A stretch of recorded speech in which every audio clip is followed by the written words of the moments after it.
Sebelum kita lanjut, jangan lupa di like, komen, dan subscribe.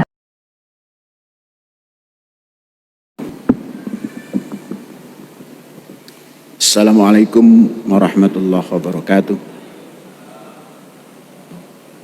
Saudara-saudara, alhamdulillah. Asyhadu an la ilaha illallah wa asyhadu anna Muhammadan abduhu wa rasuluh. Kita berusaha untuk baca Al-Quran 3 ayat. Namun nanti kalau pemaknaan atau pengertiannya baru 1 atau 2, maka nanti kita teruskan yang akan datang. Yaitu surat An-Nisa, surat 4, ayat 59.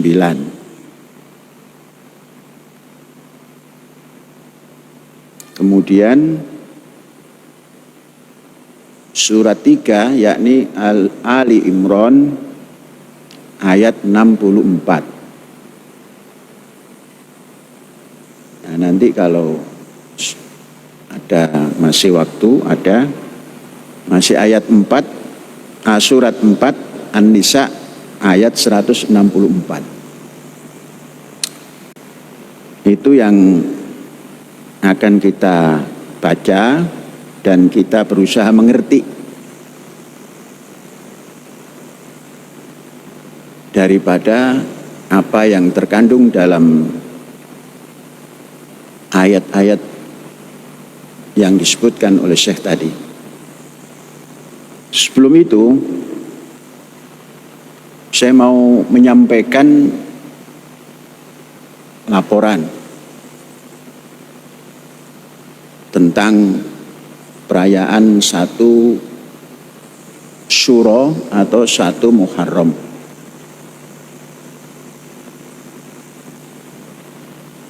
Tahun 1445. Alhamdulillah, semua kita sudah bisa mengerti apa yang kita lakukan kemarin hari, 2 hari yang lalu. Kemudian kita mengundang beberapa sahabat, kawan, sebangsa setanah air. Tentunya tidak terlalu banyak yang kita undang, namun pada hakikatnya kita anggap mewakili seluruh lapisan. Ada masyarakat yang bertahan pada tradisi, yaitu masyarakat Baduy di Banten Selatan. Kita berusaha mengundang Baduy dalam, tapi belum dapat hadir beliau-beliau itu. Kemudian diwakili oleh Jaro dari Baduy luar. Jaro itu artinya kuwu kalau bahasa Indramayu. Kuwu itu artinya lurah kalau bahasa Jawa Tengah, Jawa Timur. Atau bahasa Indonesianya kepala desa.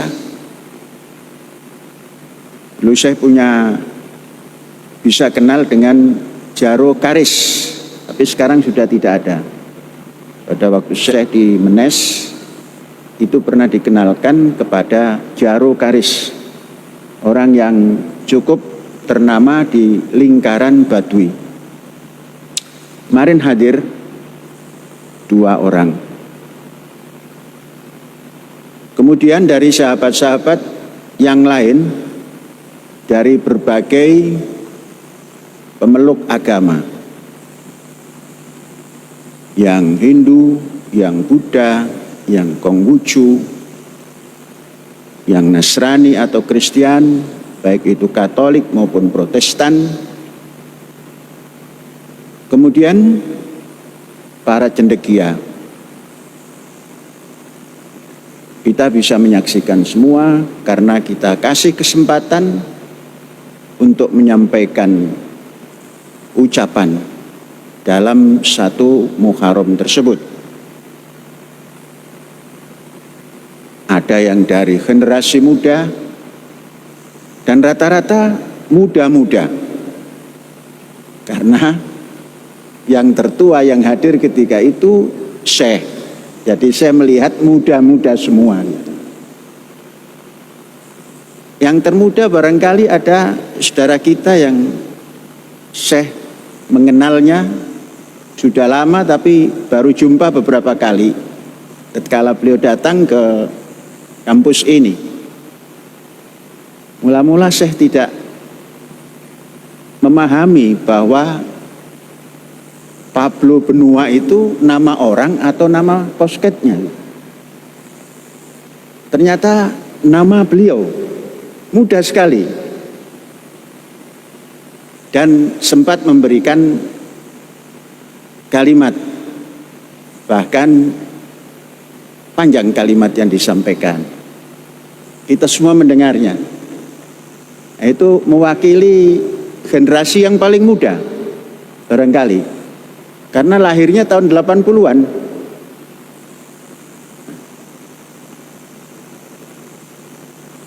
Ya, kalau dipandang ya anak lah. Tapi karena kita semua bangsa ini adalah bersaudara, maka jangan pernah menganggap anak, menganggap saudara. Jadi setara.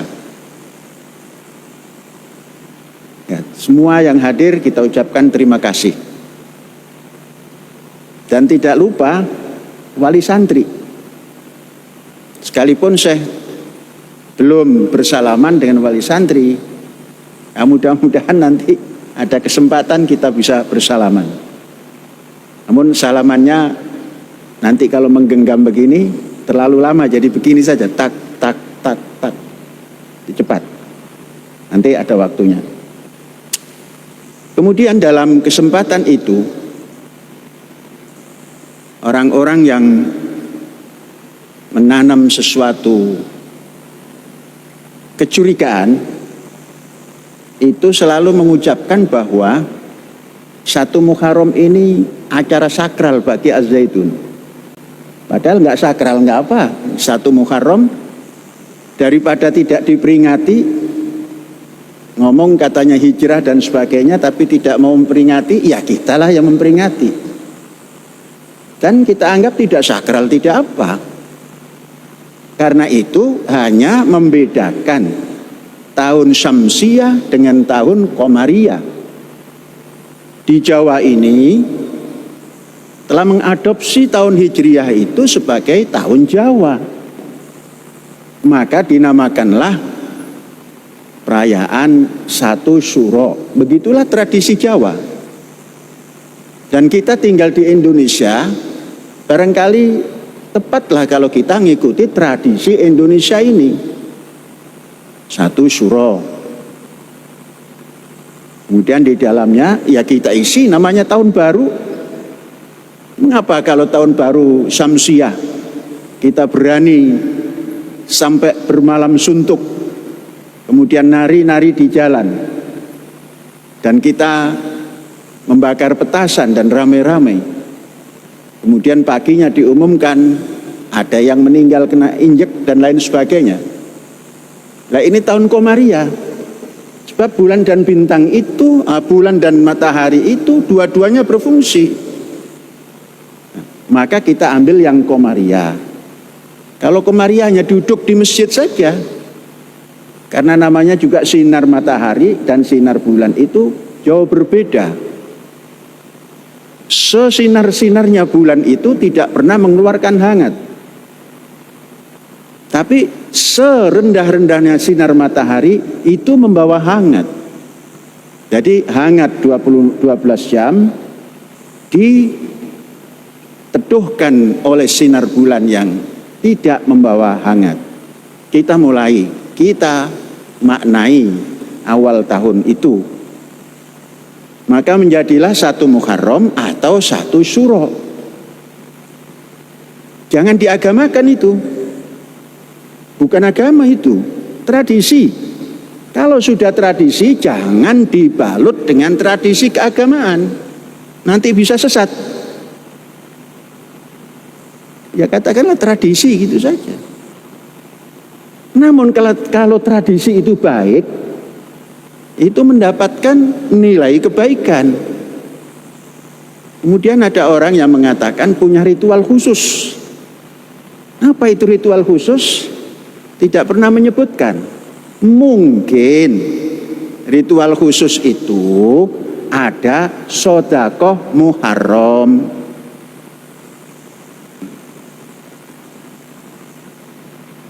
Kalau itu dianggap ritual khusus, berarti sudah ada ritualisasi. Di sini biasa-biasa saja. Kalau ada sedekah diterima. Jadi enggak khusus, enggak apa. Namun tidak dimasukkan kotak yang diedarkan. Itu tradisi yang dibalut tradisi keagamaan yang tidak elok. Maka dikumpulkanlah. Karena kemarin banyak daripada undangan yang memberikan speech, maka acara khusus pemberian sedekah itu dibuka, namun tidak diumumkan waktu itu. Nah sekarang saya menyampaikan, ada enggak sedekah Muharram itu atau sedekah Syura itu? Ada. Dapat berapa saya? Dengarkan baik-baik. Saya mencatat, karena dilapori, itu dolar Indonesia, yakni rupiah, itu jumlahnya 1,914,545, ribu. Kalau dibahasakan, dinarasikan 1 miliar 914 juta 545.000. Lumayan kan? Ya, nggak usah tepuk tangan. Dapat rezeki ucapkan alhamdulillah. Ternyata karena ini kita ucapkan dolar Indonesia, ternyata dari Amerika pun datang dolarnya itu. Dolar Amerika nggak terlalu banyak angkanya, tapi nilainya cukup banyak kalau di dolar Indonesia kan. Berapa itu? 10.000 dolar Amerika. Kemudian punya tetangga Singapura. Ada juga dolar Singapura di sini. 2.300 dolar. Kemudian Singapura naik sedikit, Malaysia. Ini ada dolar Malaysia juga. Cuma bahasa sananya ringgit. Malaysian ringgit. 20200. Kalau dinarasikan 20.200 dolar Malaysia atau ringgit Malaysia. Alhamdulillah. Saudara-saudara, saya mengambil kebijakan bahwa uang ini jangan disimpan di bank. Mengapa?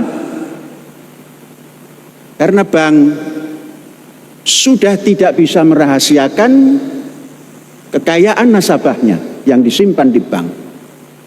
Apa buktinya?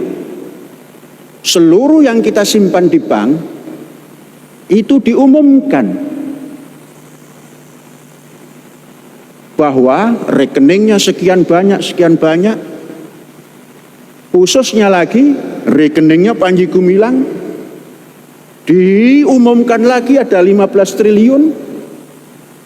Ini sesuatu yang sulit untuk dimengerti. Sebuah negara yang mestinya melindungi hak-hak warga negaranya, namun ada sebuah lembaga negara yang mengaku kementerian atau apalah mengumumkan, dan pengumumannya itu justifikasi menjadi konsumsi publik, sehingga mengakibatkan hal-hal yang hiruk pikuk. Kemudian setelah hiruk pikuk itu dipulangkan kepada Panji Gumilang penyebabnya. Nah inilah, maka jangan percaya kepada bank untuk saat ini, karena tidak bisa menyimpan kekayaan nasabah. Tapi jangan pernah dana-dana kita ini disimpan di Swiss. Jangan meniru orang-orang kaya Indonesia yang menyimpan uangnya ada di Swiss, ada di Singapura.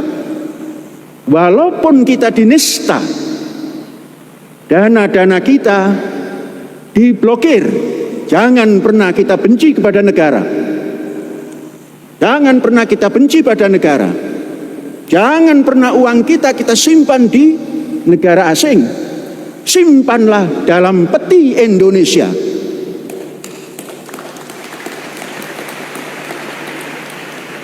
Kalau peti bank tidak bisa mengamankan kekayaan Az-Zaitun, maka buatlah peti sendiri.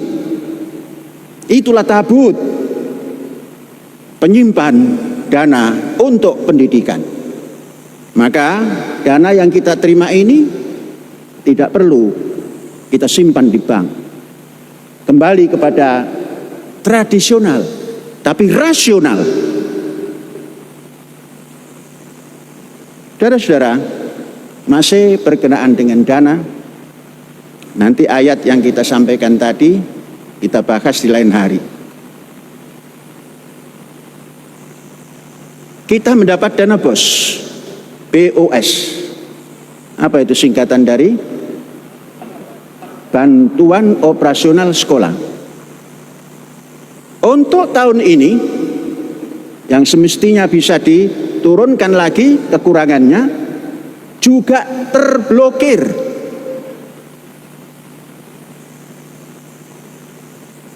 Diblokir.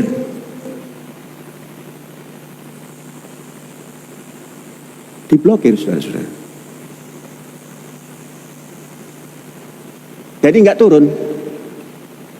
Kalau kita ikuti celotehan daripada Gubernur Jawa Barat, ada berbicara tentang dana-dana negara yang dikelola oleh Az-Zaitun yang bisa merugikan dan sebagainya.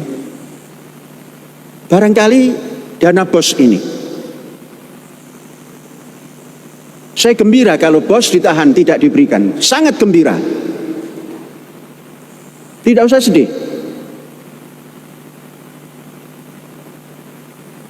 Mengapa? Ya, tidak perlu sedih lah. Untuk apa sedih?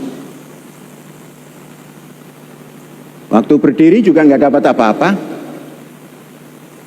Ada menteri yang mengatakan waktu berdiri Pak Habibie memberikan dana 1,2 triliun. Saya akan tuntut omongan itu.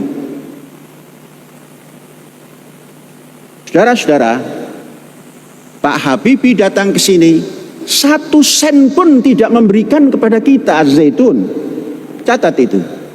Wahai menteri yang pernah mengatakan bahwa beliau Pak Presiden Habibie pada waktu datang kemari memberikan dana 1,2 triliun atas saran sahabat saya yang bernama Profesor Malik Fajar yang ketika itu Menteri Agama.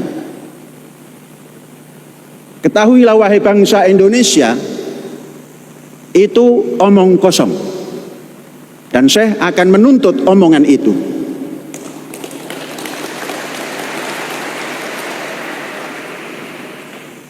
Az-Zaitun berdiri memang oleh bangsa Indonesia, namun bukan dari dana APBN.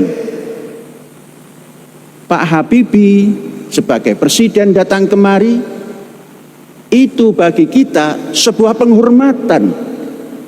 Kami merasa terhormat karena Bapak Presiden mencantumkan tanda tangannya untuk membuka pembelajaran daripada pesantren Spirit But Modern System Az-Zaitun Indonesia ini. Satu sen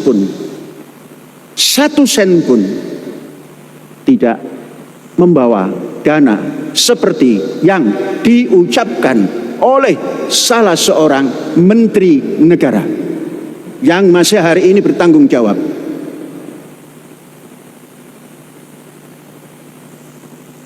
Nah, itu supaya dipahami oleh bangsa Indonesia, sehingga bangsa Indonesia ini tidak dikacaukan pikiran oleh ungkapan-ungkapan pejabat publik yang bertanggung jawab itu.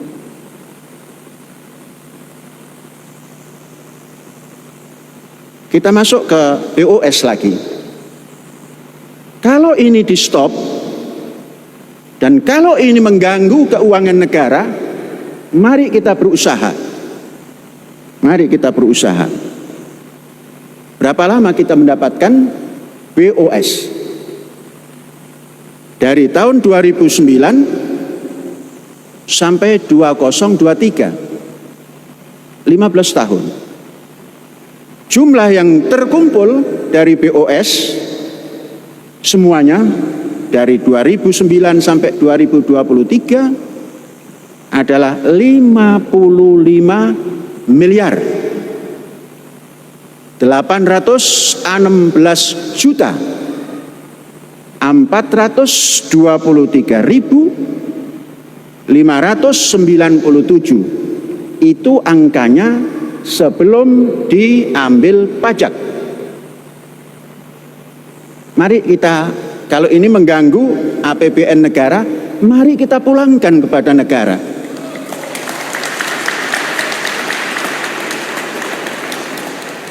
Kami sangat menghajatkan bantuan BOS ini, namun kalau itu dianggap mengganggu keuangan negara, kami sanggup mengembalikannya. Namun minta maaf, bukan berarti kami menolak, tapi Gubernur Jawa Barat telah berceloteh tentang keuangan negara ini. Kita pulangkan, kita kembalikan, supaya negara tidak dirugikan oleh Az-Zaitun. Dan terus kita membantu negara dengan pajak. Jangan pernah tidak membayar pajak, karena itu kewajiban. Mari kita hitung berapa setiap bulan kita harus mengembalikan. Jumlah yang kita dapatkan tadi 55 M, katakan 56 M, dibagi 15, dibagi 12. Mungkin pendapatan per bulannya 310 juta. Kita bisa kembalikan itu. Tapi tidak mengurangi honor guru. Tidak boleh mengurangi honor muadzaf atau pekerja atau yang membantu pembangunan di Az-Zaitun. Sama sekali jangan mengurangi kualitas pemakanan yang kita berikan kepada pelajar. Tanpa mengganggu itu, saya bisa mencarikan jalan keluar. Cuma 310 juta saja kita bayar per bulan. Mengapa? Karena memang pemberiannya tidak sekaligus. Dan kalau minta bunga, kita beri bunga. Berapa persen? Jangan pernah kita tampil dengan mandiri dan berdikari, ini dianggap mengganggu kestabilan negara. Saudara-saudara, Saya kemarin mendengar dari salah seorang yang memberikan sambutan atas nama Kiai yang ada di Indramayu, malah ada satu kesepakatan bahwa apa yang kita miliki ini mau dibagi-bagi. Jadi mau dijadikan ghanimah. Silakan baca sendiri apa arti ghanimah itu. Lah punya bangsanya kok mau dighanimahkan? Ini punya bangsa Indonesia mau dibagi-bagi. Mungkin karena melihat yang di atas, menterinya gampang bercerita tentang sekian rekening sekian, isinya sekian triliun. Jangan-jangan keuangan kita pun dijadikan ghanimah, dijadikan harta rampasan. Serendah itukah orang yang memegang amanat negara yang berdasar Pancasila? Serendah itukah mental Pancasilais yang memegang kementerian itu, mengumbar kemauannya sendiri?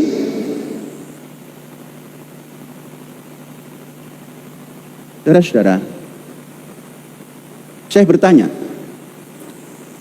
kalau dana-dana itu dirampas, masih sanggupkah kita menjalankan pendidikan ini? Kalau saudara tidak sanggup, saya sanggup. Karena saya sudah mewakafkan diri, keluarga untuk Zaitun, saya sanggup. Dan kita bangun kembali 10 kali lipat ini.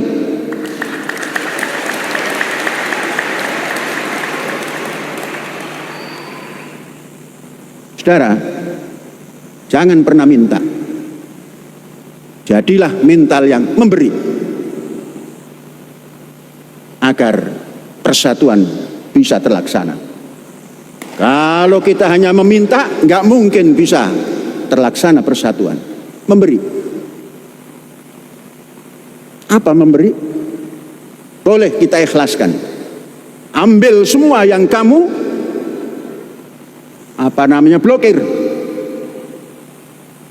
Kalau memang mau dijadikan ghanimah. Dan itu bukan dasar negara Pancasila. Pancasila bukan seperti itu. Mari kita bangkitkan Pancasila yang terlaksana dengan hari-hari kita lakukan di kampus ini. Biarkan yang di sana. Biarkan mereka merampas kekayaan Az-Zaitun. Bahkan sudah mengkapling ini untuk ini, untuk ini. Biarkan. Kita bisa bangkit. Apapun yang mereka rampas, kita bisa bangkit. Remontada, seperti apa yang kita jadikan tema 1 Muharram ini. Ini saja pesan saya. Ayat-ayat itu tadi kita baca nanti pada waktunya. Jadi dana kita masih diblokir. Orang tidak tahu bahwa nama Panji Gumilang atau AS Panji Gumilang itu dianggapnya kekayaan Syekh. Memang Syekh kaya. Mengapa? Karena Az-Zaitun kaya. Saudara duduk di kampus Az-Zaitun ini menjadi kaya. Mengapa? Karena Zaitunnya kaya. Andainya Indonesia kaya raya, kita pun kaya raya. Karena Indonesia kaya raya. Saudara catat, saya ini sudah mewakafkan diri. Kan saudara tahu, mewakafkan diri. Keluarga pun sudah diwakafkan untuk perjalanan pendidikan Az-Zaitun ini. Mungkin orang yang tidak mengerti wakaf, ya silakan karena nggak mengerti. Tapi yang mengerti, pahamlah tentang itu. Ya ini saja, supaya saudara-saudara tahu jeluntrungan dana yang kita punyai, yang dipersiapkan untuk dirampas. Tapi jangan pernah khawatir. Berapa triliun yang dirampas? Lipat sekian triliun yang akan kita dapat. Ucapkan hamdalah. Hadza wallahu yar'ana wa yahfazuna walhamdulillahi rabbil alamin. Merdeka.